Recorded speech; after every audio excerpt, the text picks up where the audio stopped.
महाराष्ट्र में उद्धव ठाकरे ने एक बड़ा ऐलान कर दिया और उद्धव ठाकरे के ऐलान की चर्चा दिल्ली तक हो रही है।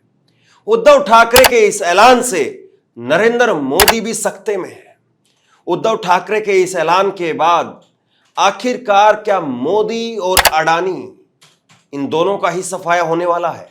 सवाल बड़ा है, जरा समझिए। उद्धव ठाकरे ने महाराष्ट्र के अंदर ऐलान किया है, घोषणा पत्र में बाकायदा, कि अगर महाविकास आघाड़ी की जीत होती है तो धारावी में जो जमीन ली गई है उसको वापसी दिलवाने का काम करेंगे। और धारावी की जमीन पर किसी और की नहीं बल्कि अडानी साहब की नजर है। धारावी की वो जमीन जिसको लेकर के लगातार राहुल गांधी अटैकिंग मोड में रहे, धारावी के अंदर जाकर के लोगों को संबोधित करने का काम करना हो या धारावी का जिक्र देश के अलग अलग हिस्सों में करना हो, राहुल गांधी बाकायदा इस काम को बखूबी और लगातार करते रहे। लेकिन महाराष्ट्र में अब महाविकास आघाड़ी के प्रमुख नेता या यूं कहें कि सेनापति उद्धव ठाकरे, उन्होंने भी डंके की चोट पर इस बात को कह दिया है। हालांकि मीडिया में इस बात की चर्चा नहीं हो रही है क्योंकि आधा मीडिया तो वैसे ही अडानी साहब का है।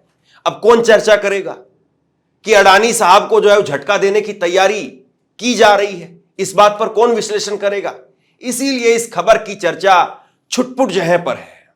लेकिन मैं आपको खबर बताता हूं, एमवीए जीता तो अडानी को दी गई धारावी की जमीन वापस लेंगे, यूबीटी का घोषणा पत्र। यानी शिवसेना, उद्धव ठाकरे की शिवसेना, उन्होंने अपने घोषणा पत्र में इस बात का ऐलान कर दिया है कि अगर हम जीत जाते हैं, हमारी सरकार बन जाती है, तो जो जमीन अडानी को दी गई है वो जमीन हम वापसी लेंगे। जरा इस धारावी की जो जमीन है उसको समझ लीजिए। धारावी की जमीन कुछ और नहीं बल्कि एक तरीके से सोना है। और ये धारावी की जमीन मुंबई से सटी हुई वो जमीन है जहां पर झुग्गी झोपड़ियां हैं, स्लम है, और उस जमीन पर नजर है अडानी साहब की। और इस काम को करवाने का जिम्मा जो है वो बताया जाता है कि मोदी साहब ने उठाया हुआ है कि धारावी की जमीन आपको दिलवाई जाएगी। और ये धारावी की जमीन को लेकर के बड़े किस्से हैं।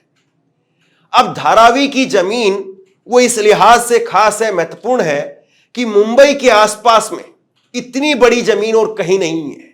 लेकिन अगर उस जमीन को, उन झुग्गी झोपड़ियों को साफ कर दिया जाए तो वहां पर चमचमाते 5 स्टार होटल खुलेंगे, बड़े बड़े जो है वो वहां पर शोरूम बनेंगे, फैक्ट्रियां लगेंगी, पता नहीं क्या क्या उस जमीन पर हो सकता है। बहुत बड़ी जमीन है और इसीलिए धारावी की जो जमीन है वो अपने आप में इस चुनाव का बहुत बड़ा मुद्दा है। सबको पता है और सब इस बात को बार बार दोहरा रहे हैं कि अगर महाविकास आघाड़ी आ गई तो अगले 5 साल ये जमीन वहां पर ज्यों की त्यों रहेगी। लेकिन अगर महाविकास आघाड़ी नहीं आई, बीजेपी आ गई, तो बीजेपी इस पूरी जमीन को अडानी साहब को सौंप देगी। अब जो ये यहां पर उद्धव ठाकरे की तरफ से बात कही गई है, उन्होंने अपने घोषणा पत्र में इस बात को डाला है, इसके बाद में एक जो बड़ा असर हुआ है वो ये है कि चाहे शरद पवार के कार्यकर्ता हो, चाहे कांग्रेस पार्टी के कार्यकर्ता हो, उनके अंदर भी मैसेज एक ये चला गया है कि इस उद्धव ठाकरे आमने सामने की लड़ाई लड़ रहे हैं। क्योंकि उद्धव ठाकरे के कुछ नेता हैं, खासतौर पर उनके एक सांसद हैं प्रियंका चतुर्वेदी, और उन्होंने एक बार मोदी जी को कह दिया था कि मोदी जी महान नेता है। एक चैनल पर एक इंटरव्यू के दौरान उन्होंने इस बात को कह दिया था। लोगों में एक शक उठने लगा कि कहीं ऐसा तो नहीं है कि उद्धव ठाकरे डर गए हैं, कमजोर हो गए हैं, हरियाणा की हार के बाद में उनको विश्वास नहीं रहा है, वो कहीं वापसी तो नहीं चले जाएंगे।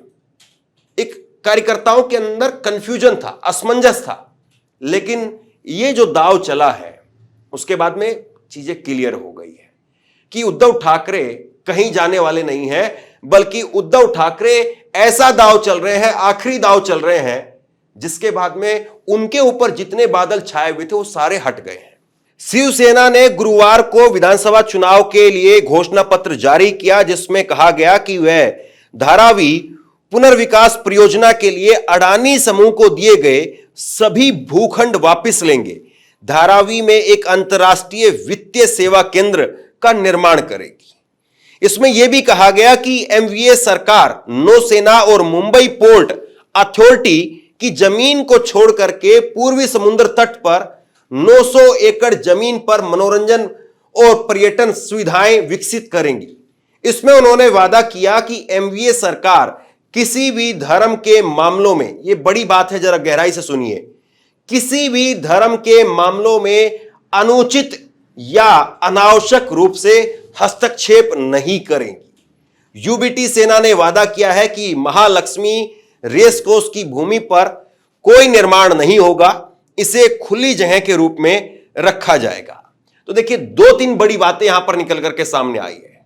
एक तो महाविकास आघाड़ी की तौर पर उद्धव ठाकरे अपने घोषणा पत्र में इस बात को कह रहे हैं कि वो न केवल वो जमीन वापसी लेंगे, बल्कि उसके साथ साथ 900 एकड़ की जो जमीन है पोर्ट से लगती हुई, उसको भी डेवलप किया जाएगा। मतलब पूरे तरीके से धारावी को जो है नया रूप देने की बात कर रहे हैं, जबकि धारावी के ऊपर किसकी किस तरीके से नजर है ये आपके सामने साफ हो गया है। दूसरी बड़ी बात वो कह रहे हैं, जो मोटी बात उन्होंने कही है, कि महाविकास आघाड़ी की सरकार किसी भी धर्म या जाति को लेकर के भेदभाव नहीं करेगी। यानी उद्धव ठाकरे ने एक तरीके से अल्पसंख्यक वोटर को भी इशारा दे दिया है, मुस्लिम वोटर को भी इशारा दे दिया है कि आप उद्धव ठाकरे के साथ में आएंगे तो ऐसा नहीं है कि उद्धव ठाकरे कल को आपको मजबूर करे या महाविकास आघाड़ी के दूसरे नेताओं को मजबूर करे कि वो मुस्लिम नफरत वाली राजनीति को आगे बढ़ाए। और यह अपने आप में एक बड़ा मैसेज है। देखिए, उद्धव ठाकरे को लेकर के जो कसमकस है वो दूर करना बहुत बड़ी बात है, क्योंकि शरद पवार को सब जानते हैं कि एनसीपी पार्टी हो या शरद पवार हो, वो मुसलमानों को लेकर के उनकी कोई सोच उस तरह से नहीं रहती है, या कट्टरवादी सोच के लेकर के जो आरोप लगता है वो शरद पवार पर नहीं लगता है। कांग्रेस पार्टी को लेकर के वैसे ही वो आरोप नहीं लगता है। अब इस गठबंधन के अंदर जो एक कड़ी है वो है उद्धव ठाकरे, और उद्धव ठाकरे भी अब खुल करके इस बात को कहने लगे हैं, यानी मामला एक तरीके से साफ हो रहा है। अब बड़ी बात यह है कि उद्धव ठाकरे इस बात को कह करके मोदी को कितनी बड़ी परेशानी वहां पर देंगे, क्योंकि मोदी के लिए एक तरीके से वो जो ना खाऊंगा ना खाने दूंगा वाली जो बात है, उसमें धारावी की जमीन पर जब जब बात होगी तो उसमें बार बार ये बात आएगी कि आप अडानी को जो है वो अपने अपने दोस्त को इस जमीन को वो सौंप रहे हैं। और ये बात तो हमने अब भी देखी, जब शिवाजी महाराज की जो मूर्ति थी वो गिर गई, और उसको मूर्ति को जब वो गिरा वहां पर, तो उसमें जितने झोल निकल करके सामने आए, नरेंद्र मोदी ने जाकर के वहां पर माफी मांगी, लेकिन शिवसेना ने उसको महाराष्ट्र की अस्मिता के साथ में जोड़ दिया। और बार बार जो है उस बात को शिवसेना उछाल रही है कि जो ना खाऊंगा ना खाने दूंगा वाले अगर महाराष्ट्र के अंदर शिवाजी महाराज की प्रतिमा में भी भ्रष्टाचार कर सकते हैं तो धारावी जैसी जगह को नहीं छोड़ेंगे। बात केवल इतनी नहीं है, इसके बाद में उद्धव ठाकरे की तरफ से एक और बड़ी बात कही गई है। उन्होंने कहा है कि हम पुरानी पेंशन स्कीम वो महाराष्ट्र में लागू करेंगे, और ये पुरानी पेंशन स्कीम जो है वो महाराष्ट्र में अपने आप में एक बहुत बड़ा मुद्दा है।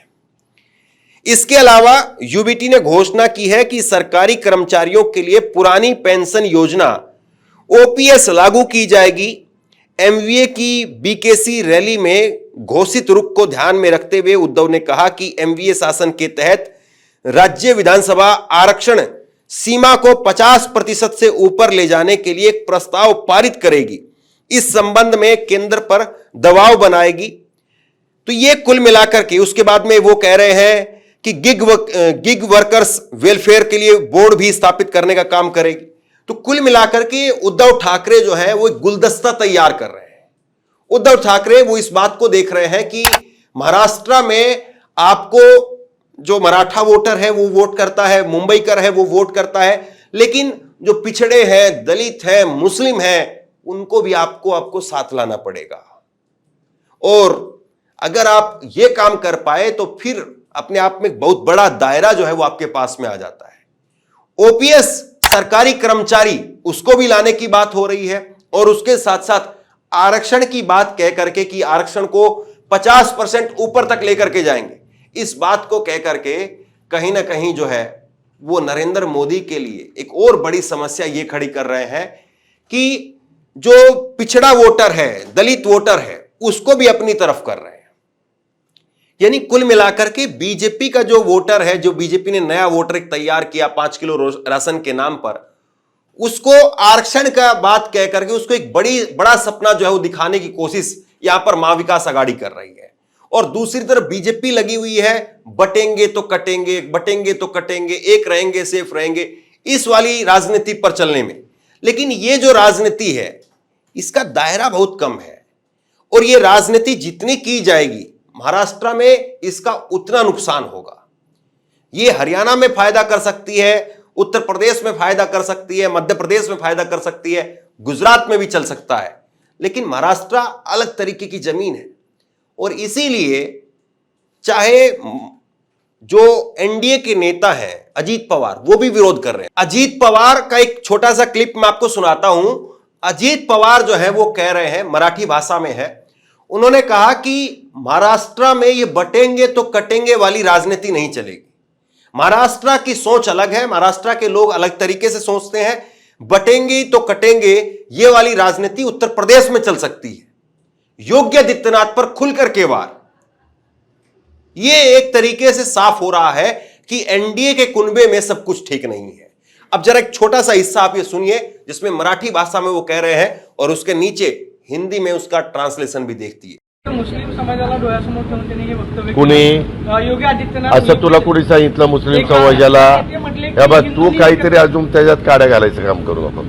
मी आपल्याला पत्रकार मित्रांनो तुमच्या सगळ्यांच्या मार्फत महाराष्ट्राला सांगतो, महाराष्ट्र हा शाहू फुले आंबेडकरांचा महाराष्ट्र आहे. तुम्ही इतर राज्यांची महाराष्ट्राची तुलना करू नका. महाराष्ट्रातल्या लोकांना हे अजिबात आवडत नाही.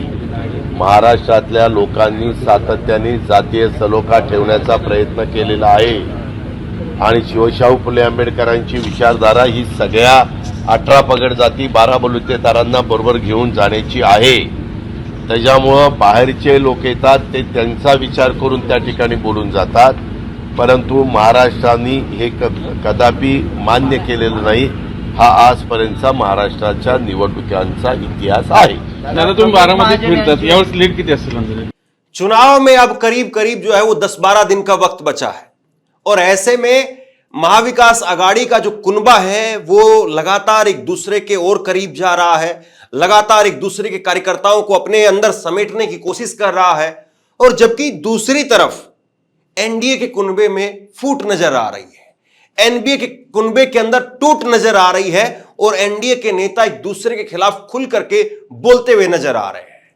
अब बताइए ऐसे में मोदी का महाराष्ट्र में फिर से सरकार बनाने का सपना कैसे साकार होगा?